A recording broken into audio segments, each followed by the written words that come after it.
My husband, rest his soul, installed the kitchen lights himself the year our son was born.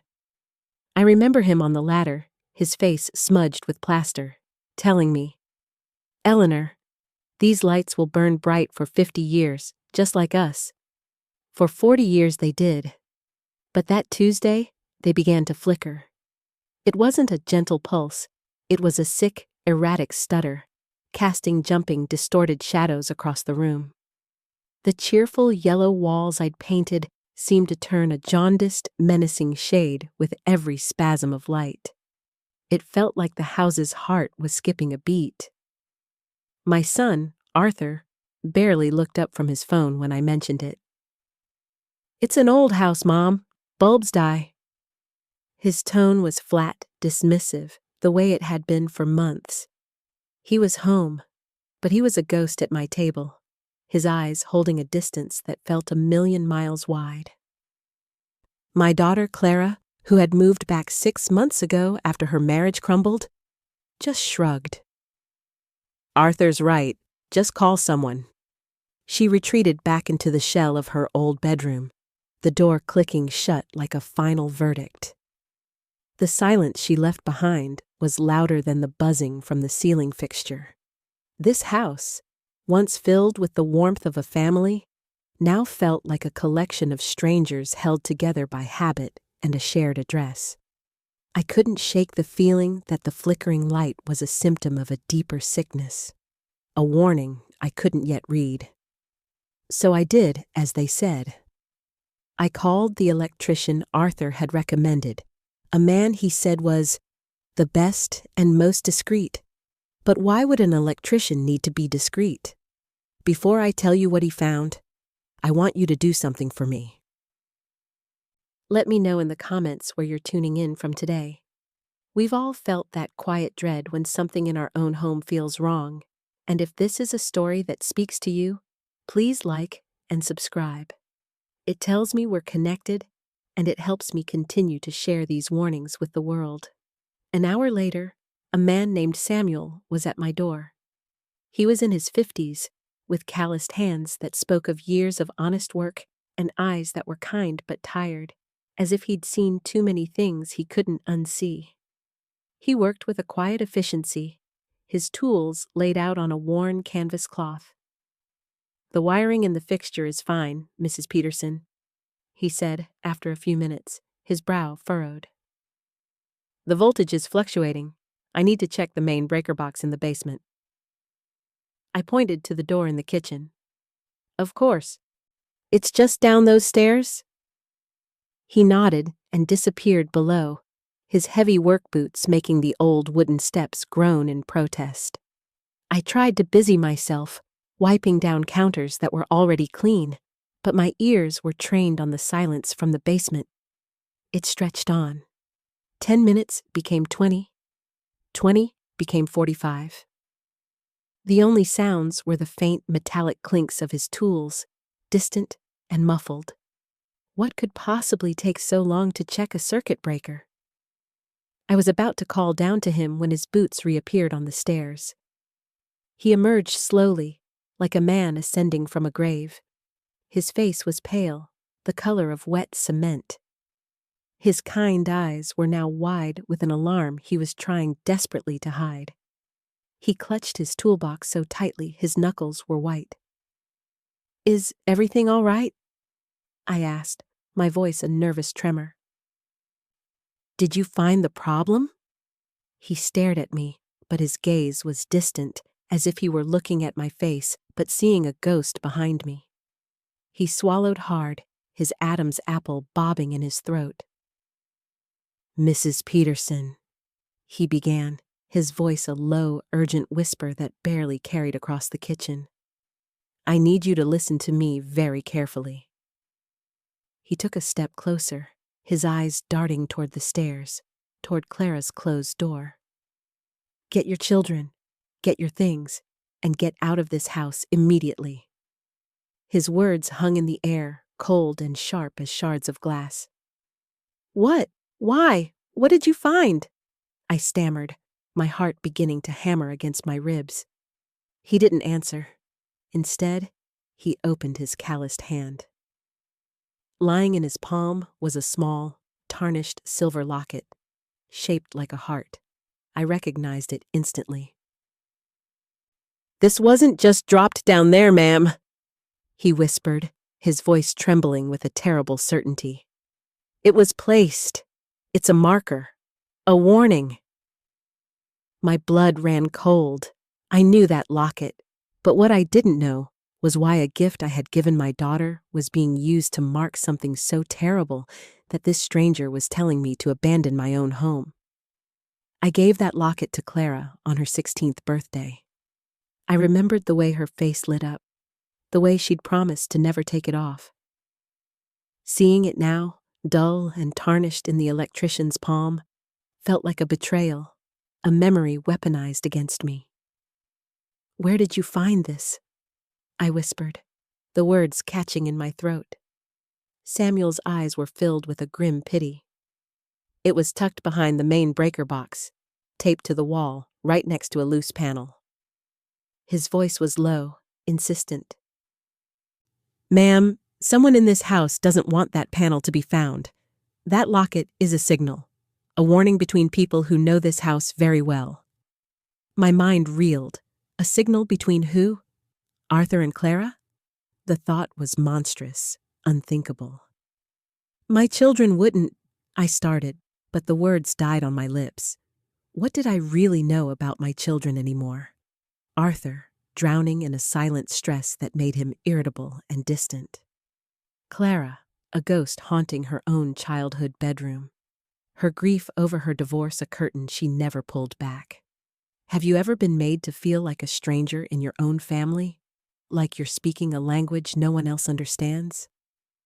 Let me know in the comments, because in that moment, I felt a profound, chilling loneliness. Samuel seemed to read the conflict in my eyes. "Don't ask them about it," he warned, his voice urgent. "Don't let them know you know anything. Just leave." But how could I? This was my home, the vessel of my entire life. I couldn't just run without understanding why. After Samuel left, refusing payment and only saying, "Your safety is the only payment I need," I held the cold locket in my hand. Its weight was the weight of a dreadful secret. I had to know. I waited until I heard Clara moving around upstairs, then knocked on her door. "Honey, I have something for you." She opened the door, her expression guarded. I held out the locket. "The electrician found this in the basement. I thought you'd lost it years ago." For a split second, a flicker of pure panic crossed her face, so fast I almost missed it. Then, it was gone, replaced by a mask of cool indifference.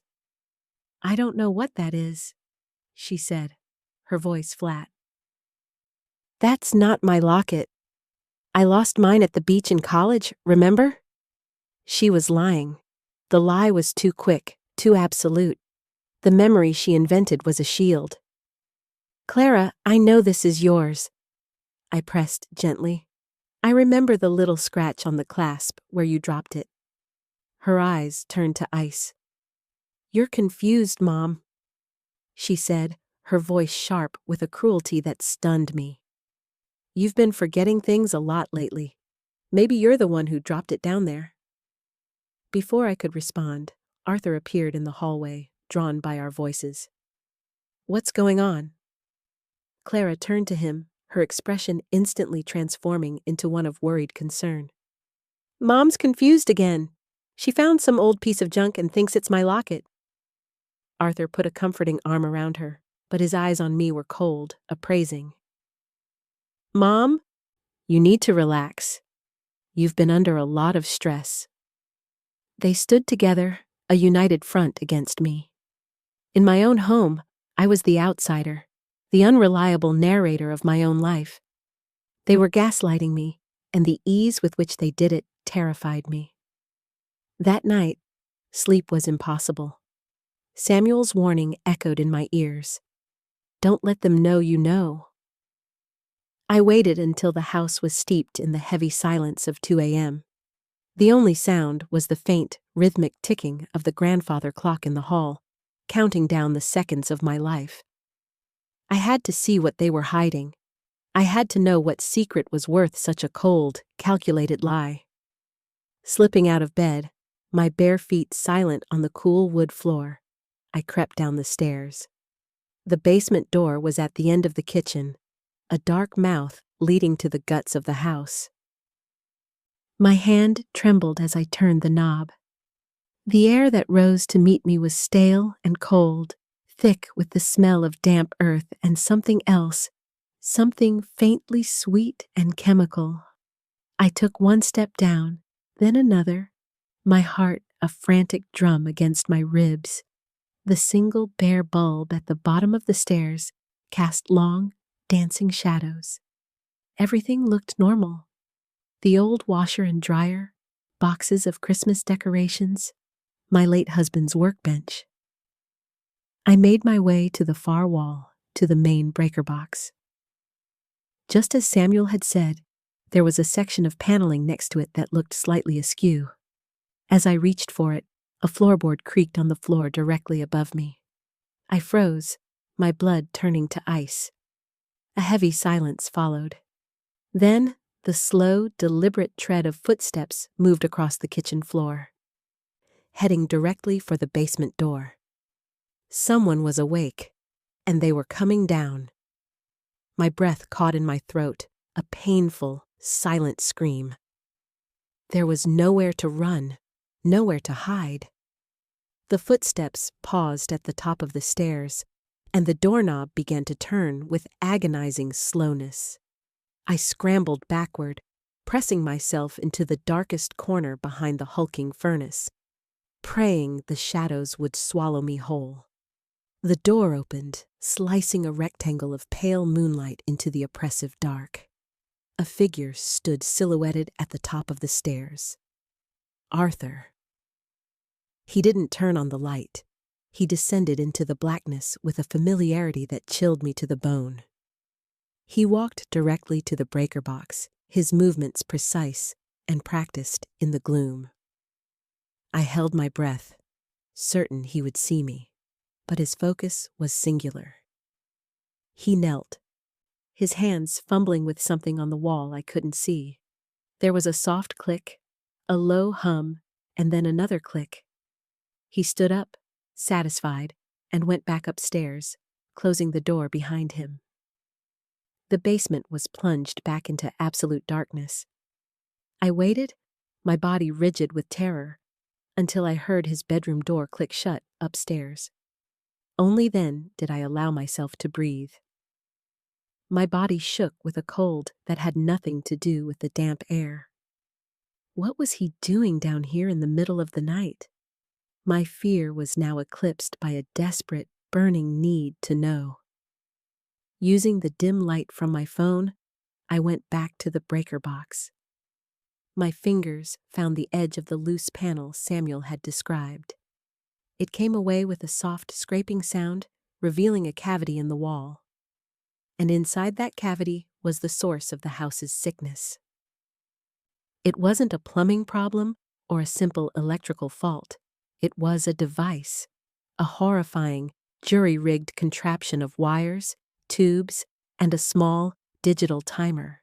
A thin copper tube snaked from a clear reservoir of liquid, feeding into a small, silent fan that was aimed directly at an opening in the ventilation ductwork, the very ducts that led to the rooms on the first floor, to my bedroom.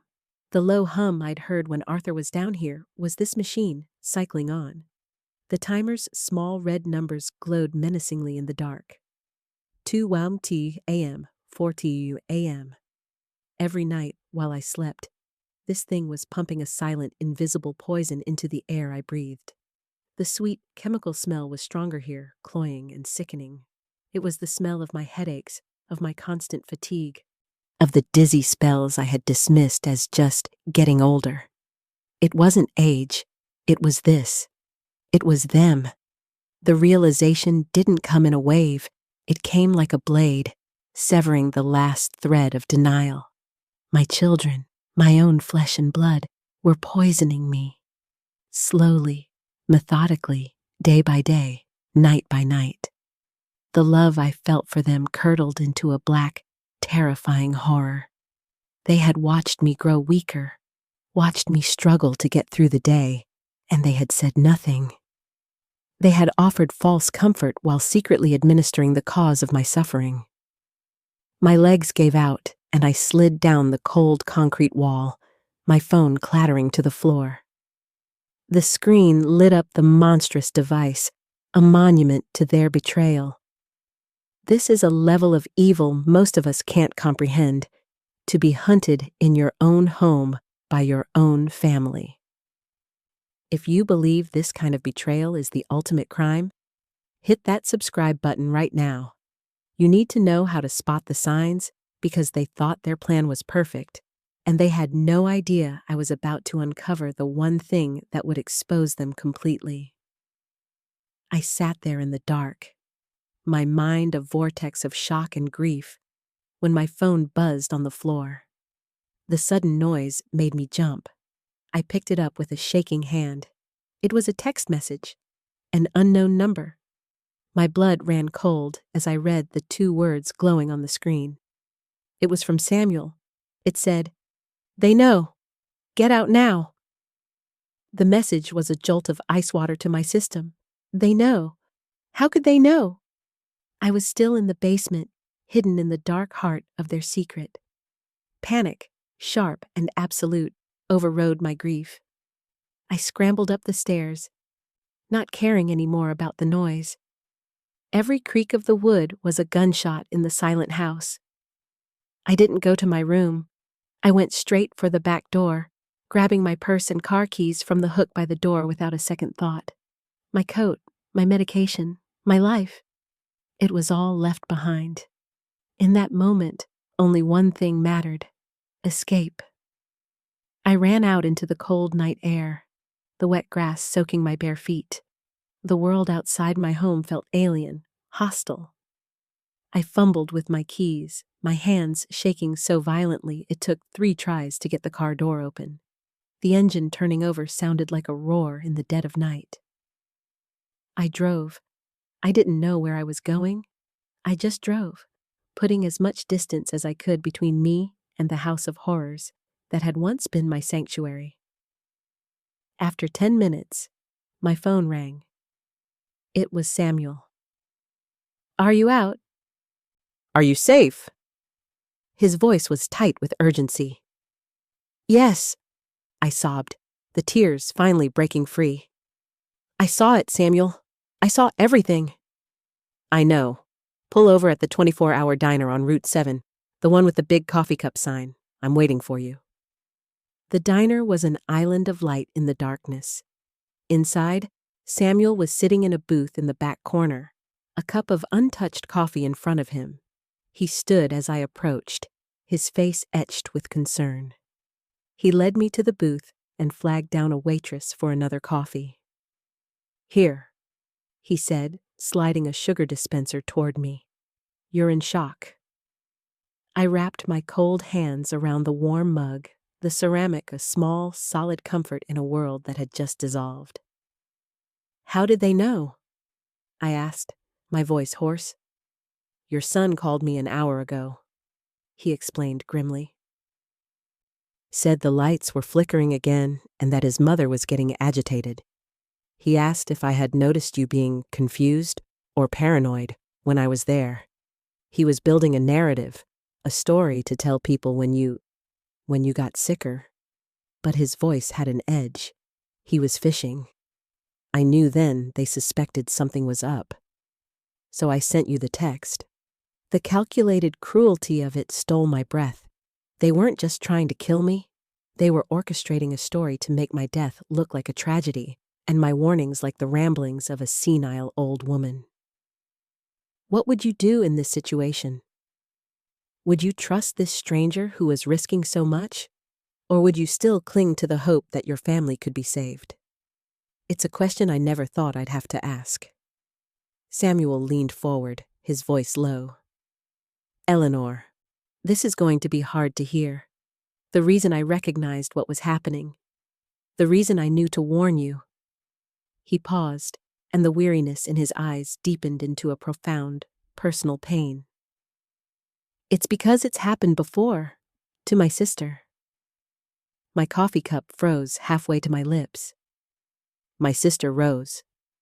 He continued, his voice thick with grief. She died 3 years ago. The doctors said it was a rare autoimmune disorder that came on suddenly. She wasted away in 6 months. We were all devastated. Her husband seemed heartbroken. He stared into his coffee cup, lost in the memory. After the funeral, I was helping him clean out her house. In the attic, tucked away behind some insulation, I found a device. Cruder than the one in your basement, but the same principle. A timer, a chemical reservoir, wired into her bedroom vent. He had been slowly poisoning her for the inheritance, but I had no proof. It was just my word against a grieving widower's. The police couldn't do anything. I've lived with that failure every single day. He finally looked at me, and in his eyes, I saw a fierce, burning resolve. When I saw what was in your basement, I knew. I'm not letting it happen again. The sheer weight of his story, of his quiet crusade, was staggering. This man wasn't just a kind stranger.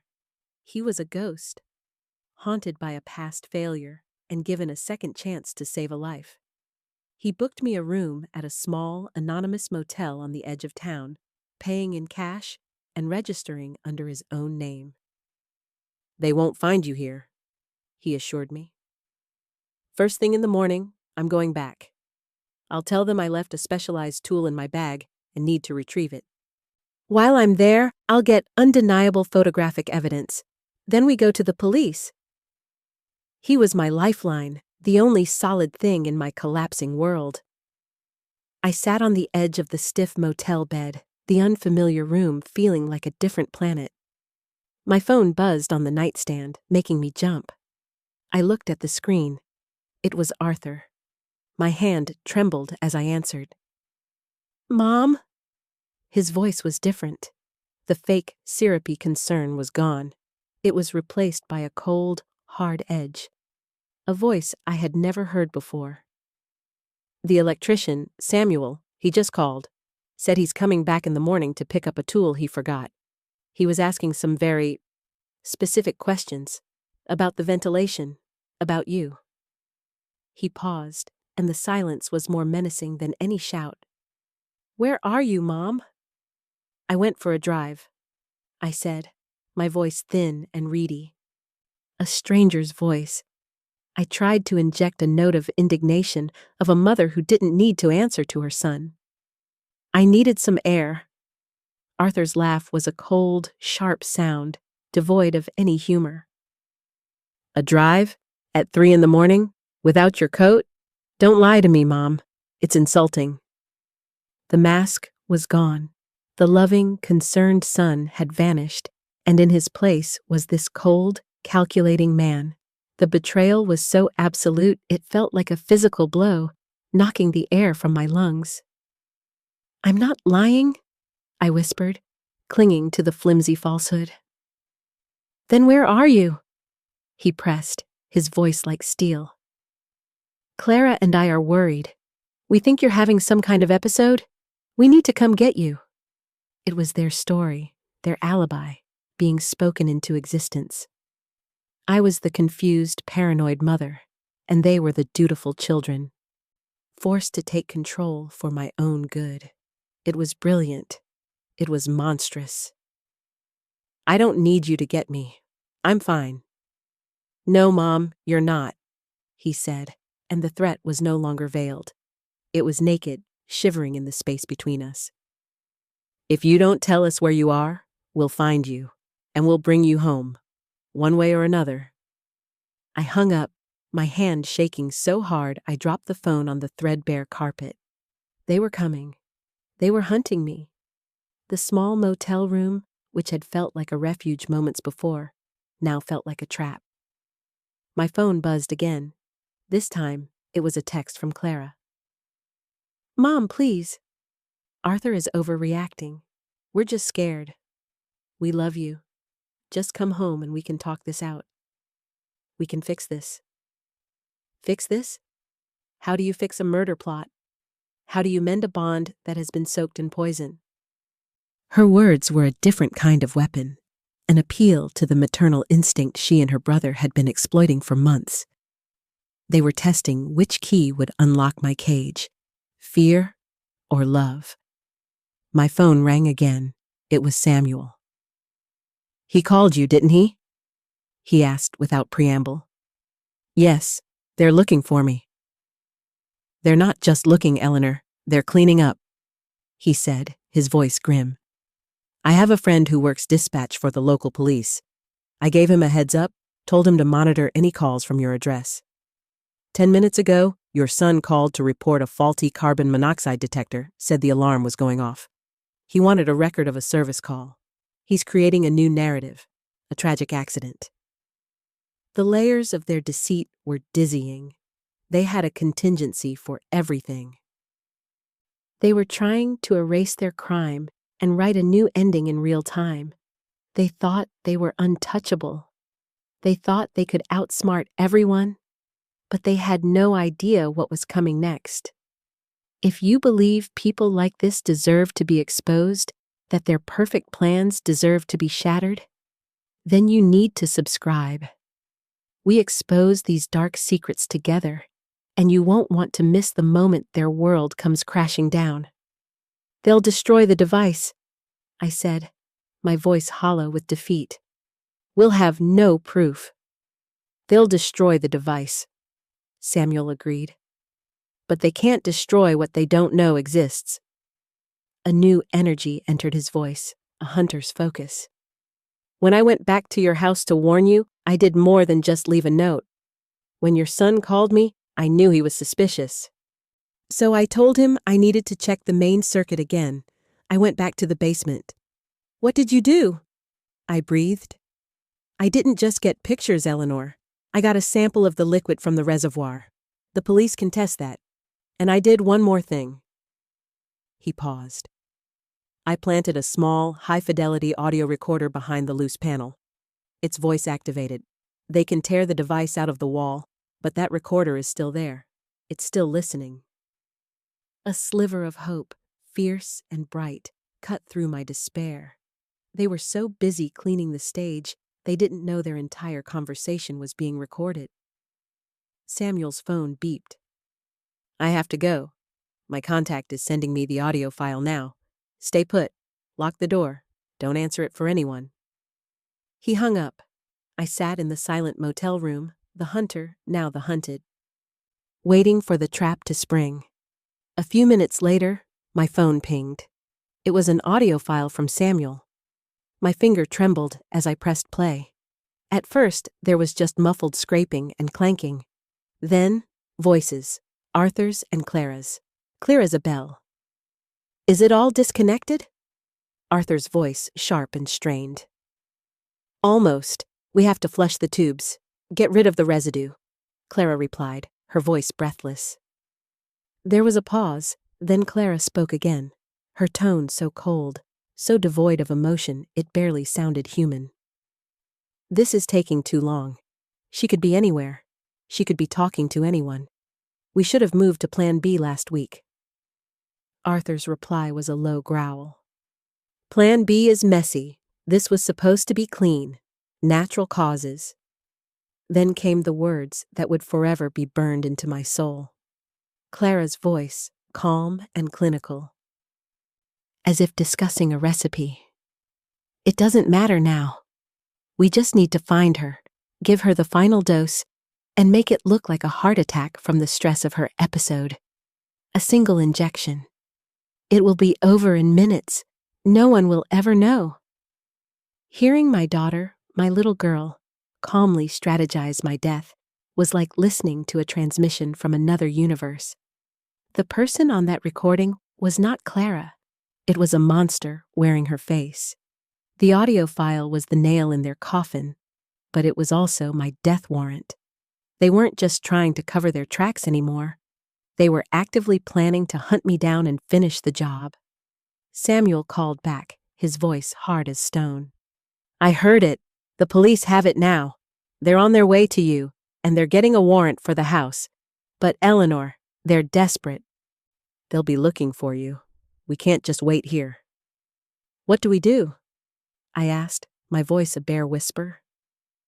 "We set a trap of our own," he said. "They want to find you? Let's give them what they want, but on our terms." His plan was terrifyingly simple. I would call Arthur. I would tell him I was scared, confused, and wanted to come home. I would agree to meet them somewhere, a place of my choosing, a place where the police could be waiting. I chose Miller's Park, a place where I had taken them for picnics as children. The memory felt like another lifetime. The irony was a bitter pill in my throat. I made the call, my voice shaking with a manufactured fear that was all too real. "Arthur, it's me. I'm scared. I don't know what's happening. Can you come get me?" I could almost hear the triumphant smile in his voice. "Of course, Mom. We were so worried. Where are you?" "I'm at the old entrance to Miller's Park, by the duck pond." "Stay right there. We're on our way." 45 minutes later, I was sitting on a cold park bench, the darkness of the park pressing in on all sides. I was wearing a wire, the small device taped to my skin, feeling like a brand. Samuel and 2 plainclothes detectives were hidden in the shadows of the trees, silent observers in this final, grotesque act of my family's drama. Headlights cut through the darkness. Arthur's car pulled up. He and Clara got out. They approached me slowly, their faces masks of strained concern. "Mom," Clara said, her voice soft and soothing. "We were so worried. Let's get you home." She reached for my arm, but I flinched away. "What were you doing in the basement?" I asked, my voice shaking but clear. The question hung in the cold night air. Clara's mask slipped. A flash of annoyance crossed her face. "Mom, we told you you're confused." "I'm not confused," I said, my voice rising. "I know what you were doing.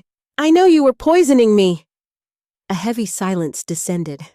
Arthur took a step forward, his face hardening.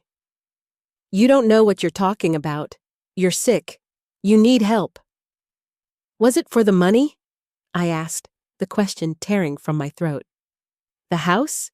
The insurance policy? Was my life worth so little to you?" For the first time, Arthur's composure broke. A flicker of raw desperation showed in his eyes. "You have no idea what it's like," he snarled. "The debts, the threats. You're sitting on a fortune while I'm about to lose everything. You wouldn't help me, so I helped myself." Clara stepped forward, her eyes blazing with a venomous fury. "And me?" she hissed. "Did you ever once ask about my divorce? He left me with nothing, not a single penny. You were supposed to be our safety net, and you were just living, taking up space, taking up time." The confessions, ugly and raw, tumbled out of them. It wasn't just greed. It was a deep, festering resentment. They saw my life not as something to be cherished, but as an obstacle to their own. Some people reading this might argue that they were backed into a corner, that desperation makes people do terrible things. But does it ever justify this? In the comments below, I want you to be the judge. Were their actions born of desperation or pure evil? As they spoke, Arthur moved closer. "It doesn't matter now," he said, his voice dropping to a menacing low. "You're coming with us. We're going to get you the help you need." He grabbed my arm, his grip like iron. Clara moved to my other side, her hand reaching into her coat pocket. That was the signal. "Police! Don't move!" The detectives burst from the shadows, guns drawn. The world erupted into flashing blue and red lights. Arthur froze, his face a mask of disbelief. Clara let out a small, strangled gasp, her hand frozen in her pocket. They were caught. As the officers handcuffed them, reading them their rights, the sounds seemed to come from a great distance. I saw my children, not as the monsters they had become, but as the little boy and girl I had raised, their faces pale with shock and fear under the strobing lights. The betrayal was complete. As a detective led Clara to a squad car, she turned and looked at me. There was no remorse in her eyes, no sadness. Only a look of pure, unadulterated hatred. "You ruined everything," she spat, the words slicing through me one last time, and I knew in that moment that she wasn't just sorry she got caught. She was sorry she had failed. The trial felt like an out-of-body experience. I sat in the sterile courtroom and watched as the prosecution laid out the anatomy of my children's betrayal. The audio recording from the basement was played for the jury, Clara's cold, clinical voice filling the silent room as she discussed my murder. I saw jurors flinch. I saw them look from my children, sitting stone-faced at the defendant's table, to me, the ghost they had failed to create. The motives were even uglier than I had imagined. Arthur owed over $200,000 to loan sharks, men who had shown him pictures of his own front door as a warning. Clara's divorce had been a catastrophe. Her ex-husband had discovered her affair and used a morality clause in their prenuptial agreement to leave her with absolutely nothing. My life, my $800,000 estate, was their only viable path to solvency. They had chosen my death over their own financial ruin. They never looked at me. Not once. Through weeks of testimony, they stared straight ahead, their expressions unreadable. Their defense was a feeble attempt to paint me as a delusional, mentally unstable woman, and Samuel as a manipulative opportunist who had planted the evidence and preyed on my supposed instability. But the evidence was overwhelming. The chemical residue in the ventilation ducts, the traces in the liquid sample Samuel had secured, and the recording. The recording was their undoing. Arthur was sentenced to 30 years to life. Clara, the mastermind of the chemical plot, received 25. As they were led away in chains, their faces were not filled with sorrow, but with the flat, empty resignation of gamblers who had made a final, desperate bet and lost everything. I sold the house. I couldn't breathe there anymore. Every room held a memory, and every memory was now tainted. The kitchen where I'd taught Clara to bake was the room where she'd lied to my face. The hallway where Arthur took his first steps was where I'd heard him creeping down to the basement to administer my nightly dose of poison. The house wasn't a home. It was a crime scene, and I was the surviving victim. With the money, I bought a small, bright condo in a quiet town by the sea, hundreds of miles away. The air here is clean and salty, and the only rhythmic sound at night is the crash of waves on the shore. Samuel came to visit me last month. He's not just the man who saved my life. He has become my truest friend, my found family. He installed new light fixtures in my small kitchen. They are simple, modern, and they burn with a steady, unwavering light. He told me his sister Rose would have liked me. I believe him. Sometimes I sit on my small balcony, a cup of coffee in my hands, and I look out at the endless expanse of the ocean. I think about the life I almost lost and the children I never really had. I raised them. I loved them. I would have done anything for them. But I've learned the hardest lesson a parent can learn. You can give your children everything, but you cannot give them a soul. Their choices were their own. Their evil was their own. And my survival? My survival is mine. True family isn't about blood. It's about who shows up when the lights go out. It's about who stands with you in the dark and helps you find your way back. Sometimes the deepest betrayals come from those who shared your home, and the most profound loyalty comes from a stranger who shares your humanity. Now, when I see a light flicker, I don't feel the dread I once did.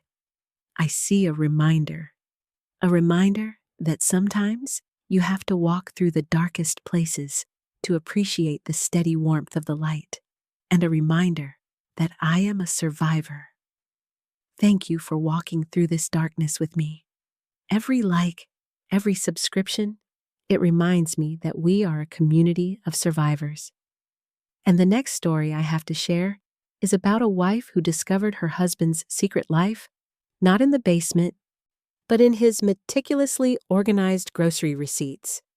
You won't want to miss the shocking truth she uncovered.